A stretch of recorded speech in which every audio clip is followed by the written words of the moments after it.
Nakaka-trauma magpautang tapos ang ibabayad problema nila. Ito lang ang masasabi ko dyan mga kabeshi.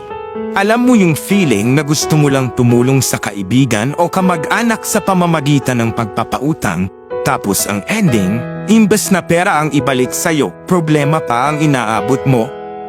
Grabe, di ba? Sobrang nakaka-trauma. Akala mo okay na ang lahat. Tapos bigla na lang, yung inaasahan mong pera, naging serye na lang ng mga dahilan at problema. Madalas, sa simula, okay naman ang lahat. Pumapayag ka magpautang kasi alam mong kailangan nila ng tulong. Tapos, kapag dating na ng panahon na dapat silang magbayad, biglang magbabago ang ihip ng hangin. Magsisimula na yung mga kwento ng kung ano-ano kesyo may emergency, kulang pa yung pera, o kaya naman ay may iba pang utang na kailangang unahin. Ang hirap, di ba? Sa isang banda, naiintindihan mo yung sitwasyon nila.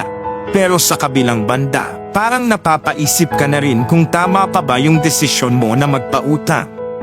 Lalo na kung ikaw mismo, umaasa din sa perang yun.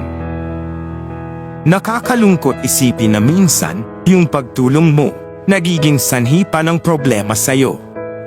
Nakakadala, sa susunod, magdadalawang isip ka na kung magpapautang ka pa ba o hindi. Siguro, aral na rin ito na kailangan maging mas maingat at mas mapanuri sa pagpapautang. Hindi naman sa hindi ka na magtitiwala, pero siguro, mas maging klaro sa mga kasunduan at maging handa sa mga posibleng mangyari. Thank you for watching sa ating Real Talk.